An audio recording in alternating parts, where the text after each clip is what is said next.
La vida es una colección de imágenes, borradas unas, borrosas otras, nítidas pocas. Una sombra apenas proyectada bajo la luz somos todos. Y a veces en fotos nos miran los que fuimos. Todas las fotos se llaman recuerdo y también anhelo. ¿Dónde está ese que alguna vez fui? ¿Qué pasó con aquel amor inolvidable que ya olvidé? Una foto lo trae de vuelta y tus labios tienen entonces el sabor de la melancolía.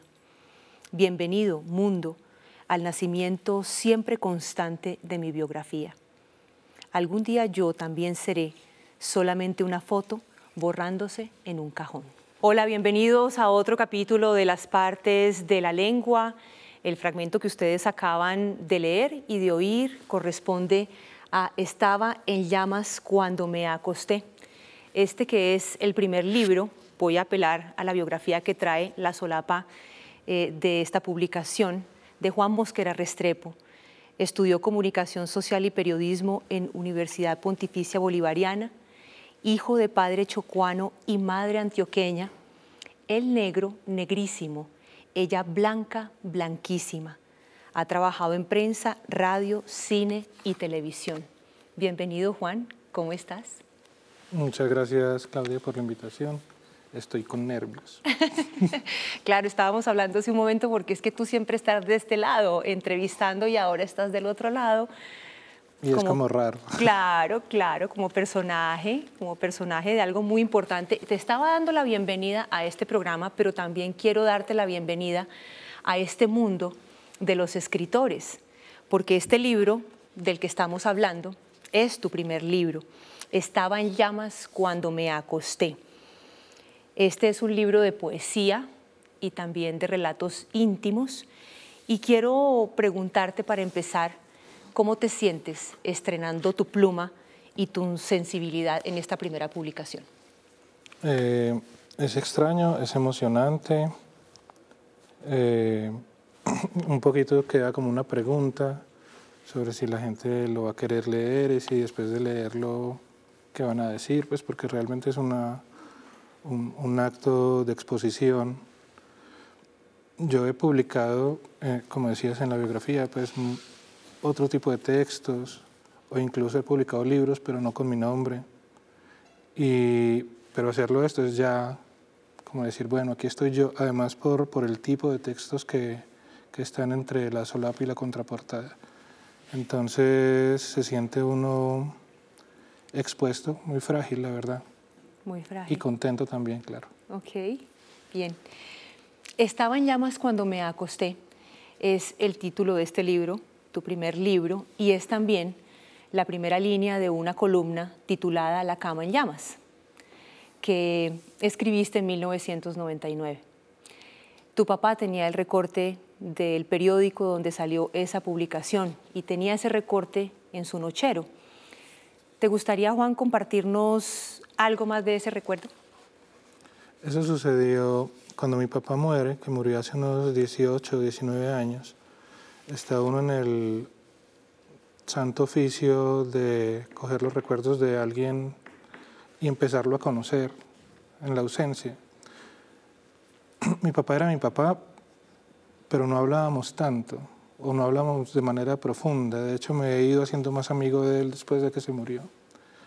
Y entonces, claro, ya pues hay que ver la ropa que se va a ir, que vamos a organizar. Entonces yo cogí el nochero y empecé a sacar cosas cuando me empecé a encontrar con recortes de textos que yo había publicado por ese tiempo en La Hoja de Medellín.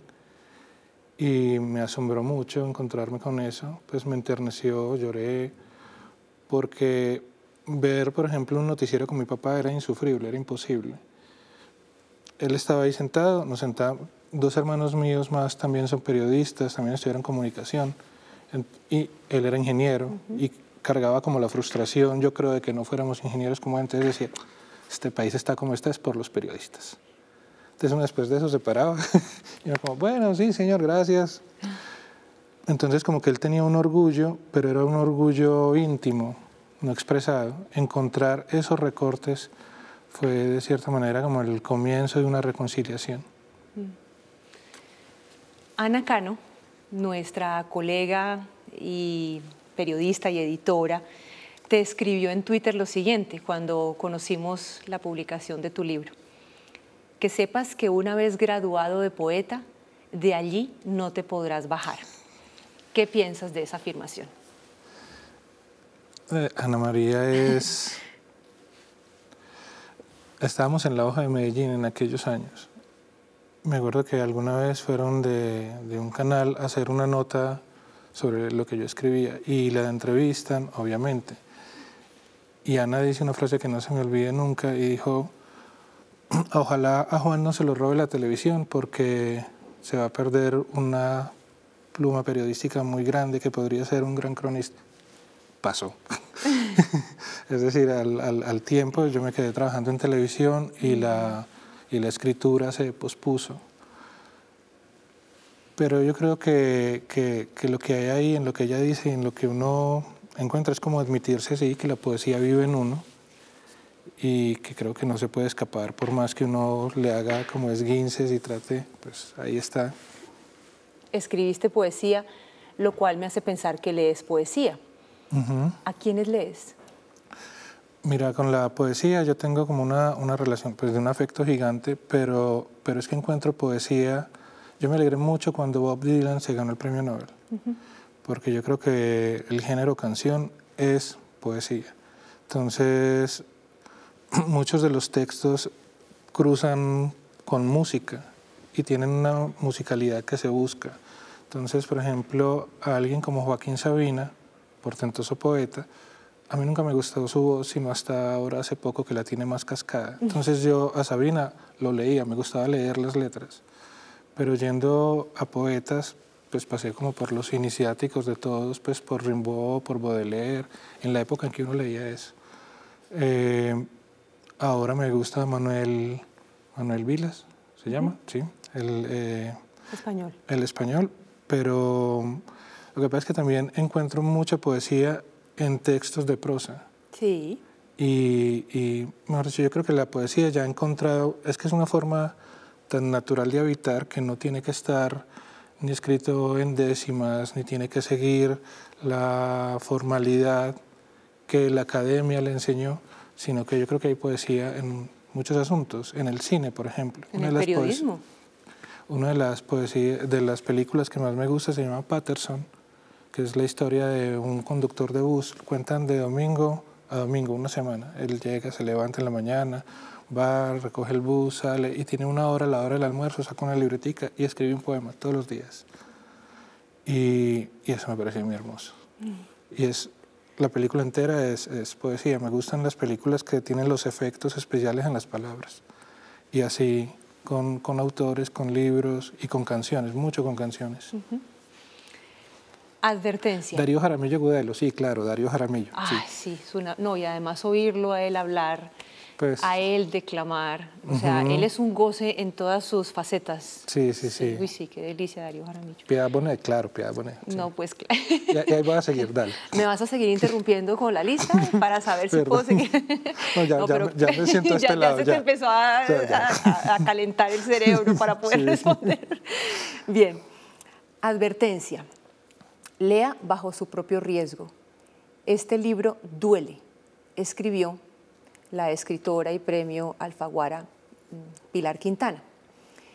Y Juan, es cierto que duele a quien lo lee, a quienes lo leemos, y pues intuimos, quienes te hemos leído en este libro y quienes de muchas maneras te hemos conocido en otros escenarios, que a ti también te dolió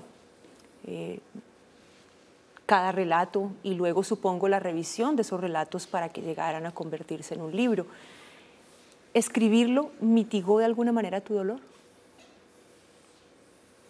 No, a mí, de hecho no lo leo porque todavía me duele, porque me acuerdo de la circunstancia en que uno escribe.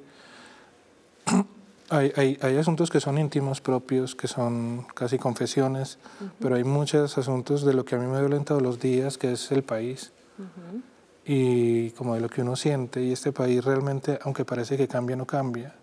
Entonces, hay relatos o poemas, propiamente sobre las circunstancias del país, que a mí me dejan muy triste volvérmelos a encontrar porque veo que nada cambia. Yo sí pienso que el arte es una forma de sanación, pero en este caso todavía falta tiempo para que ciertas heridas cierren. Pero sí pienso que es necesario escribir si uno sabe escribir, cantar si sabe cantar. Hay que dejar salir el dolor. Estamos en guerra, precisamente, y a propósito de lo que acabas de responder, es un poema en el que adviertes la cotidianidad y la frescura con la que la vida sigue mientras en paralelo estamos en guerra. Dices también en otro poema, hay quien necesita una guerra para sentirse en paz. ¿Qué te gustaría decirle a esta audiencia sobre la prolongación de la guerra y los hombres que son esquivos a la paz? Yo pienso, como le escuché decir a Miguel Bosé en un concierto hace 20 y algo de años, que no hay un invento más estúpido que la guerra. Yo creo que este lugar donde vivimos vos y yo y los que nos ven merece un día en paz, que no hemos vivido, ninguno de los que está vivo hoy en este país ha vivido un día en paz. Ni de los que murieron tampoco. Tu papá y tu mamá no vivieron un país en paz tampoco. Creo que nos lo debemos a nosotros. Yo ni siquiera digo a los hijos, no, a nosotros. Y no es como la claudicación de hay que esperar para que otra generación pueda vivir. No, es que es ya. Eso quisiera decir. Es que, y que hacer la paz no es solo firmar. Firmar es un acto muy de performance. En estos días estuve en el Teatro Colón haciendo algo con la Orquesta Sinfónica de Colombia, por una invitación de Andrés Orozco, el director de orquesta, que vino a hacer un ciclo de Mendelssohn, y él quiso en una de esas sinfonías, en la sinfonía número 2, incluir poesía. Entonces el Teatro Metropolitano aquí me comisionó para escribir un poema que acompañó eso. Y fuimos a Bogotá a presentarlo en el Teatro Colón y entré y pensé, apenas vi las tablas, pensé, aquí firmaron el acuerdo del Teatro Colón, mal llamado de La Habana, y conversaba con los músicos y hablábamos como precisamente de eso, que incluso la política y que todo busca actos de performance, pues que haber firmado eso ahí, si lo hubieran hecho dos artistas sería una pieza muy nombrada, lo hacen unos políticos al lado de unos exguerrilleros y es una piedra que funda una posibilidad de una realidad distinta. Pero básicamente es un performance, es la vida imitando al arte otra vez. Esto que estás contando me está haciendo pensar en cómo a través de distintas formas también se puede sentar una posición. No es usual, mientras hacías el relato pensaba en cuántos directores de una orquesta pueden sentar una posición, porque también es sentar una posición política. Total. Desde un encuentro de la orquesta con un hombre como tú ante su público, ¿no es así? Sí, creo que es abrir una puerta para decir lo que la música está diciendo, pero como lo dice en una clave distinta, uno a veces se siente tocado y no sabe por qué. Y cuando pone algo en palabras, pues igual siempre hemos escuchado frases como que para que algo exista hay que nombrarlo.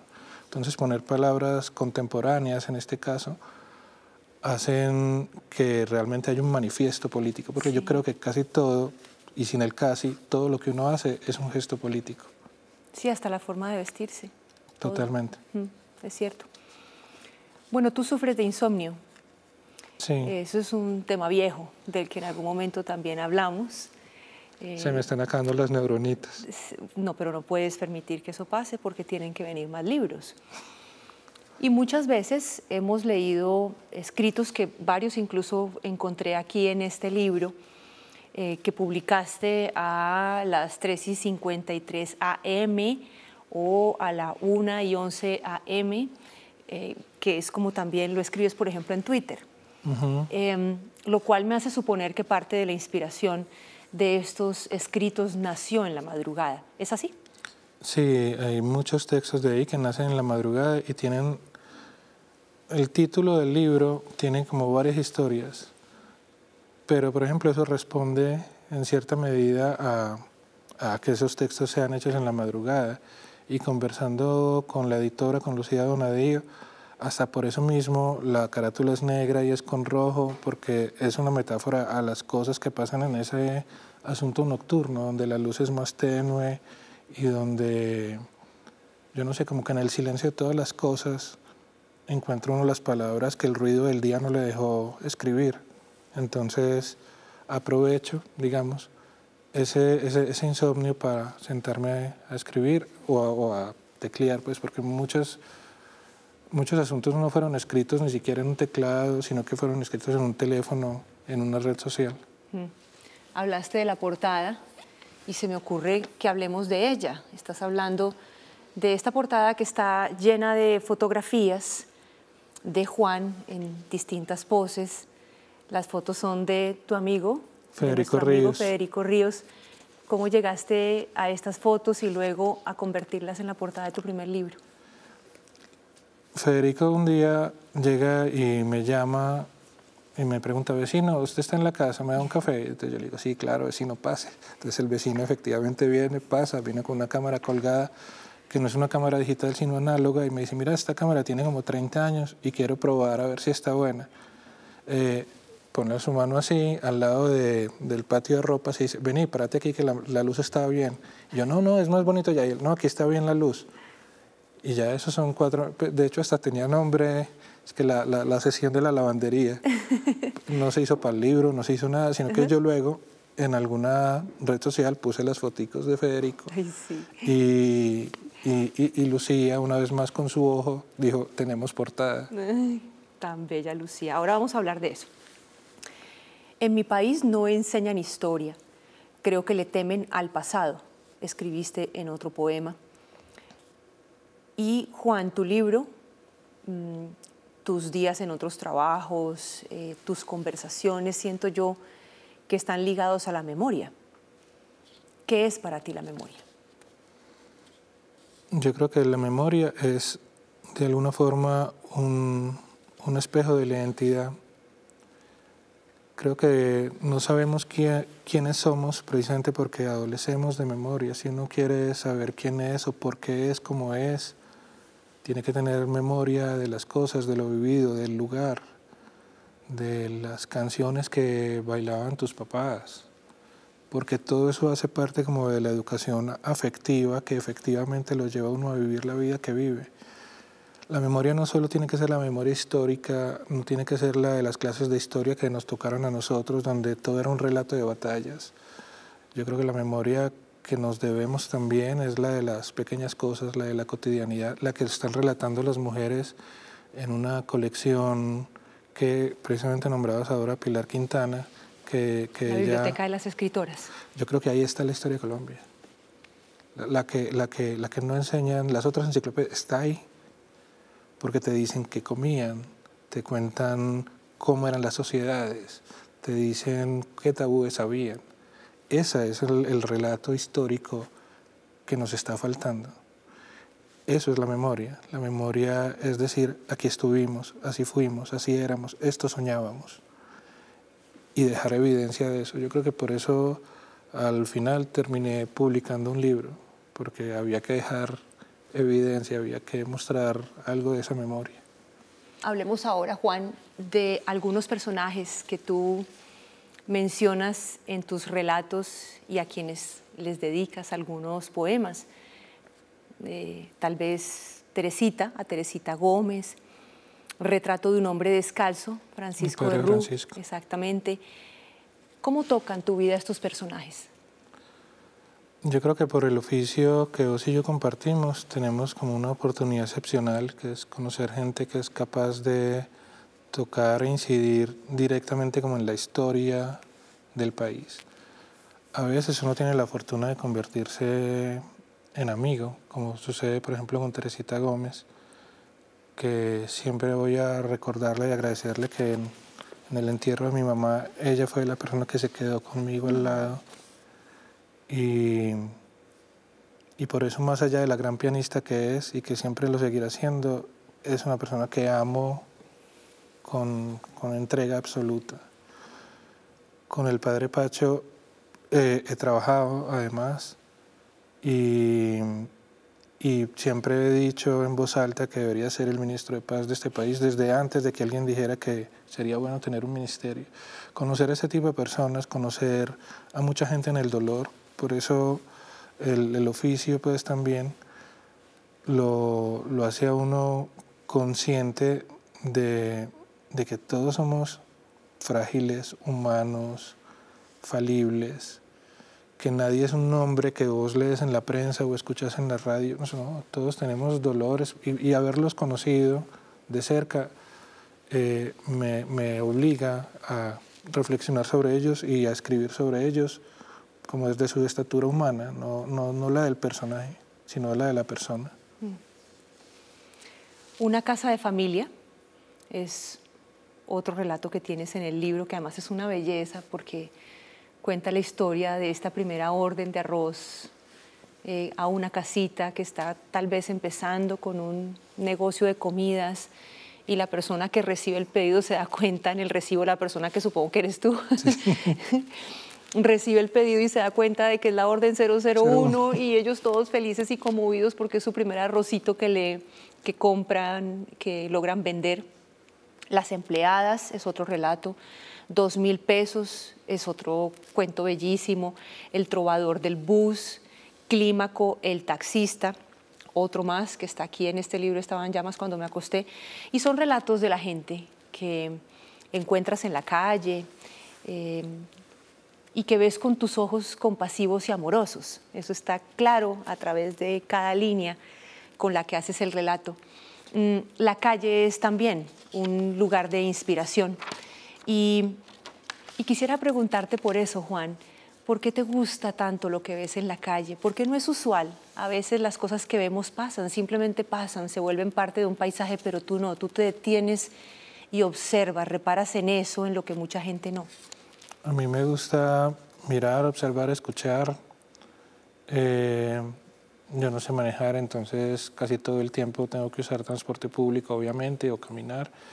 Y eso implica estar siempre en contacto con lo que está pasando en la calle. Y yo creo mucho como en el poder de la conversación para todo. Tanto así que, yendo a algo que hablábamos ahorita, no hay guerra que no termine en una conversación. Idealmente. Claro, pero para decir, para que una guerra termine, alguien tiene que hablar. Alguien, sí. Incluso después de la peor bomba.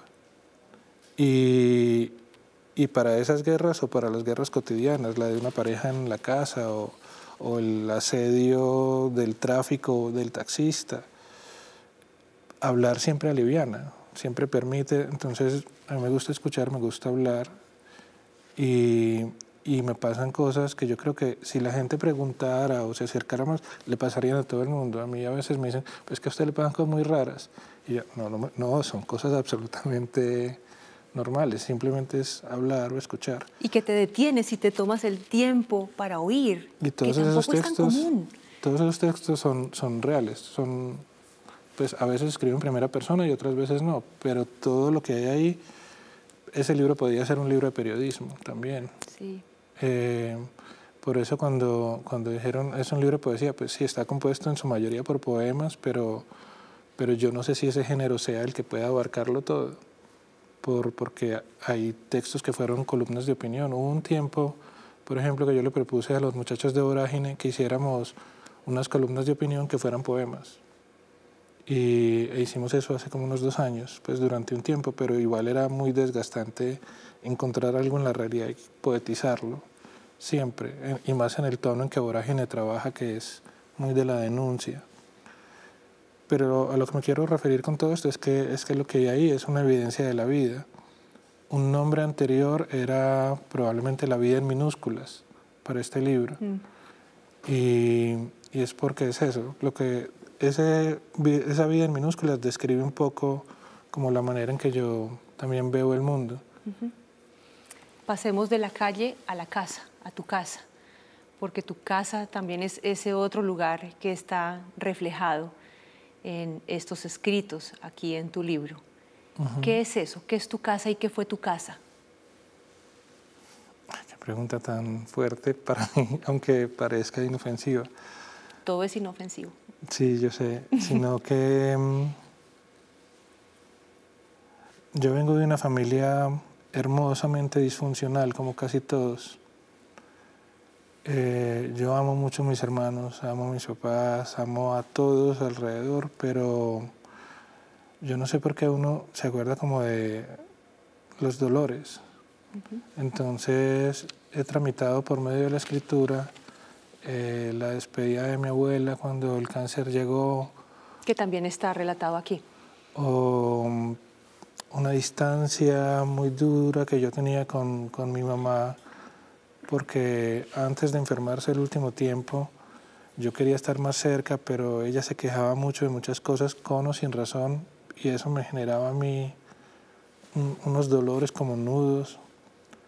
Entonces, pues la casa, es decir, como la familia, también es el lugar donde está el amor, y hay textos que son de amor, pues no hay que decir que todo es... Pero yo creo que sin ese lugar, sin la casa, sin lo que significa tener también un refugio, porque a mí a veces me preguntaban terapeutas y demás, está muy bien ir al terapeuta, muchachos, vayan, es buenísimo. ¿Qué miedos tenía? Descubrí que yo le tengo un miedo muy grande a la intemperie, como a estar totalmente sin un lugar a donde llegar. Sí. Entonces creo que sí, que la casa es el refugio, es el lugar que hace posible también escribir. Hoy vengo a decirte lo que nunca te dije. Esa es una carta de amor a tu papá.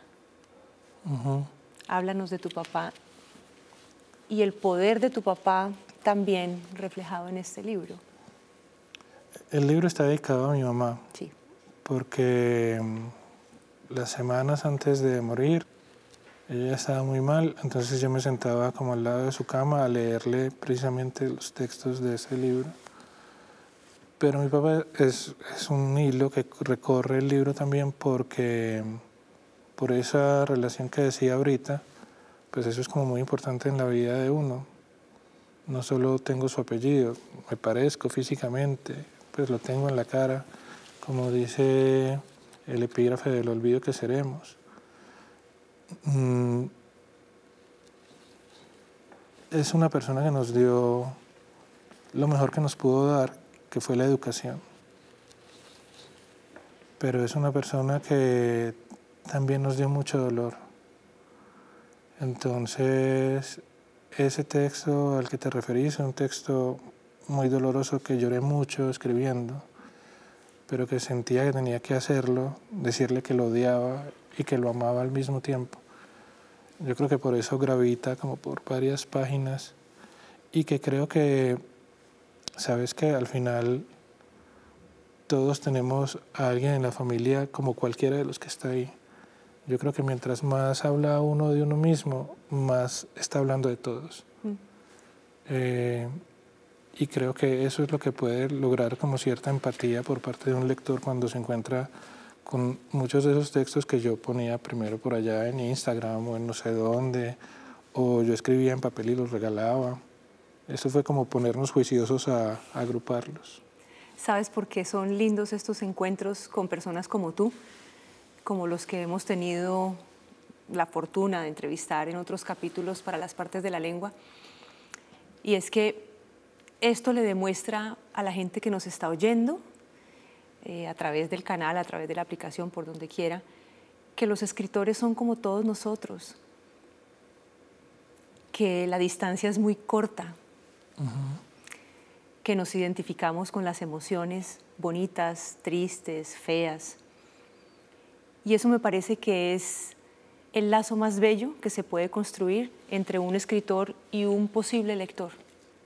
Y creo que ahí, en eso es donde está la belleza de estas entrevistas, de ustedes contándonos que son como nosotros. Porque somos nosotros. Exactamente. Hay un capítulo en el libro titulado 28 mujeres en octubre, ya al final, en el que la frase o palabra con la que terminas cada relato empieza el siguiente hasta completar los 28 textos cortos. ¿Qué significa esa secuencia narrativa? Ese es un cuento,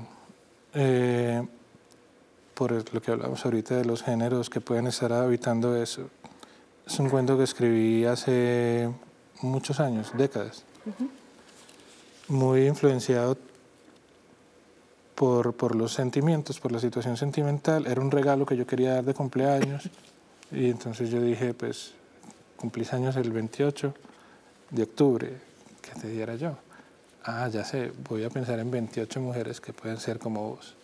Y entonces, y es un cuento muy cinematográfico en el sentido que yo me imaginaba eso era como un guión y entonces como si entre nosotros dos hubiera un vaso y la historia fuera sobre las personas que cogen ese vaso. Entonces por eso es esta palabra es la primera del siguiente, ese es el vaso que se van pasando y así va uno describiendo incluso algunas personas reales que hay por ahí dentro de ese cuento y otras que uno se va imaginando. Ah, ok. Eso no me lo imaginé. ¿Qué te imaginaste vos? Eso lo estoy descubriendo aquí. No, yo estaba pensando en otra cosa y de hecho no tenía tan claro, bueno, no sabía si se trataba como de una misma persona, si eran, sí, son distintas mujeres. Sí, son 28 mujeres Sí, en octubre, 28 sí. distintas, pero claro. Sí, pero hay una línea común que yo no la detecté. Ah, mira tú. Bien. Punto a mi favor. Este libro sale publicado en una editorial independiente que es Sílaba. Es una editorial de acá, también de tu casa, de Medellín, que dirige una escritora, novelista, poeta, editora, que es Lucía Donadiva, quien mencionabas al principio de esta entrevista. Y también me gustaría que nos compartieras cómo fue esto, cómo fue. Me parece lindo cuando una persona por primera vez logra su publicación, pero me parece aún más bello cuando lo hace de la mano de una editorial independiente. Pues realmente incluso yo ya había agrupado textos, había pensado como, bueno, voy a publicar. Pensé hasta en opciones, pero soy como de entusiasmos que pueden ser breves. Entonces lo intenté como un par de veces y sentía como, bueno, de pronto es que no es tan bueno, se lo mostraba a alguien y si no me decía mucho, entonces yo decía, dejémoslo ahí, no importa. Y sucedió con Lucía, que fue ella la que llamó y dijo, Juan, yo quiero ver lo que vos escribís, mándame algo. Entonces yo le mandé algo. Entonces luego me dijo, mándame más. Y luego dice, mándeme todo lo que encuentre. Y yo le dije, no, yo no soy muy metódico. Y ella sí, puso a alguien a buscar en Twitter y a sacar cada uno de esos bocadillos. Y por eso muchos poemas son de redes. Ajá. De redes. Y agrupó y me mostró. Y hasta antes, casi pues 2 días antes de llevarlo a la imprenta, ella seguía diciendo, dame más textos. Y yo le decía, no, pues es que a mí ya me da vergüenza, ¿cómo así que ya van 300 páginas? Yo pensé que si hacíamos no echemos tanta uno de carreta. 50, no, ya era mucho. Porque creo que este libro existe básicamente gracias a su entusiasmo. Y pasaron muchas cosas desde que comenzamos a pensar en él, incluso en la vida de ella y en la vida mía, y los tiempos se hicieron más largos, algunas tragedias íntimas de cada cual, y ella en mitad de su tristeza a veces me escribía, Juan, estoy mal pero no me olvido de tu libro, por favor no penses que el libro no va a seguir, y eso me generaba a mí como una deuda también con ella, como tranquila, yo la espero, yo también sé que es estar triste. ¿Sabes lo que se te viene encima? No.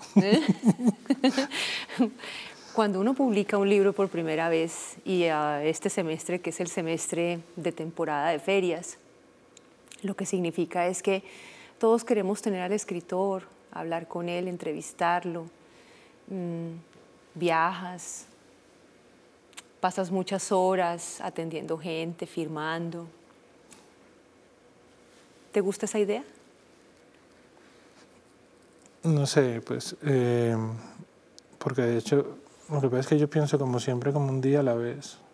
Entonces, yo no me he hago a la idea de que yo entre, por ejemplo, al circuito literario, que es lo que escribes, entre otras cosas porque los oficios con los que puedo mercar me piden estar aquí y hacer cosas acá, y entonces pues tener el libro es una alegría muy grande. Es probable que haya otro luego, pero, pero tendría que eso jalar de alguna manera. Yo vine aquí a conversar porque vos me dijiste.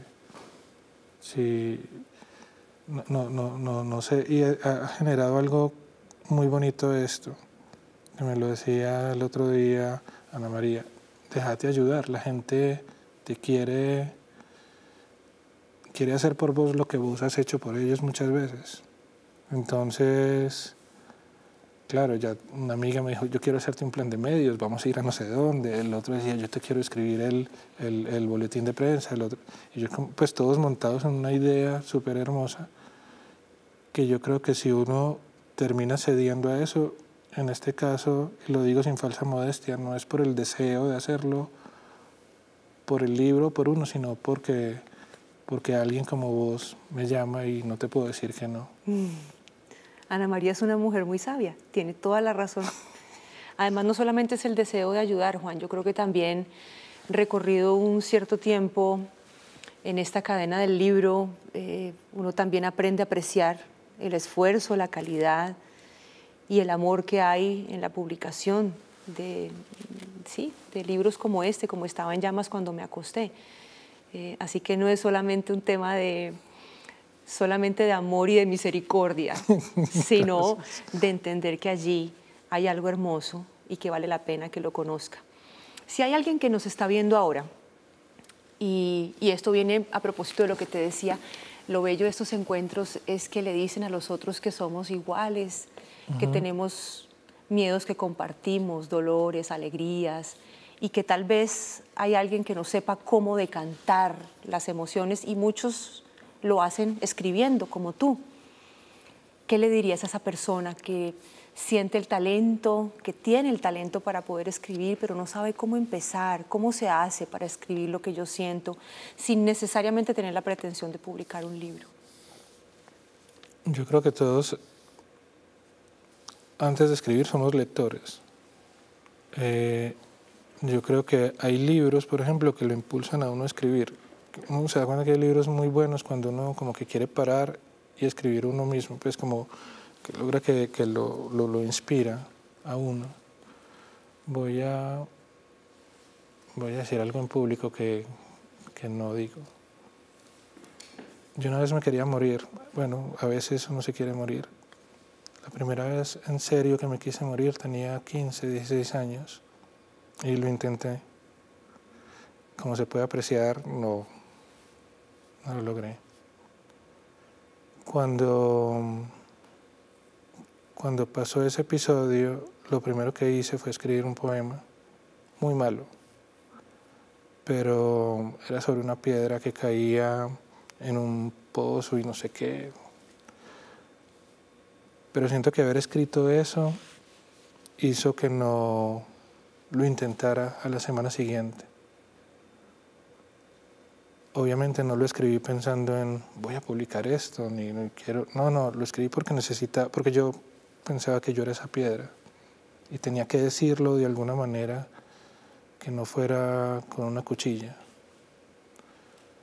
Yo creo que hay muchas maneras de tramitar el dolor, de tramitar las angustias, y yo creo que hay gente que puede paliar con las tristezas o escribiendo o cantando o yo no sé, de la manera pintando, haciendo sopas de letras. Hay que hacer algo en lo que uno sienta que está creando, porque yo sí creo que todos en un acto de creación, pequeño o grande, nos sentimos mejor con nosotros mismos. Cierro con una última pregunta. Aquí nos queda muy claro qué te duele, qué te entristece. Empezaste hablando de eso cuando hablabas del país. Entonces quiero saber qué te hace feliz. A mí me hace feliz el amor, me hace feliz los niños, me hacen feliz, Me hace muy feliz como todo lo que no está en los titulares de prensa, la vida cotidiana me hace muy feliz. Yo creo que hay motivos muy grandes para la sonrisa, encontrarse uno con gente que quiere, abrazar, me hace muy feliz y sentirme abrazado y permitirme sentir eso me hace muy feliz también. Ya dejaste un legado, tus abrazos son memorables. Además del libro, tus abrazos, acuérdate siempre de eso. Juan, muchas gracias por haber aceptado esta entrevista. Gracias a vos. La primera. La primera, qué delicia, me siento tan afortunada. Gracias. Y nos vemos con ustedes en otro capítulo de Las Partes de la Lengua. Estamos en el semestre de ferias del libro. Busquen este libro, Estaba en llamas cuando me acosté, Juan Mosquera Restrepo. Busquen los libros de las editoriales independientes, apoyen las librerías independientes. De eso también se trata este programa. Gracias por estar con nosotros. Nos vemos muy pronto.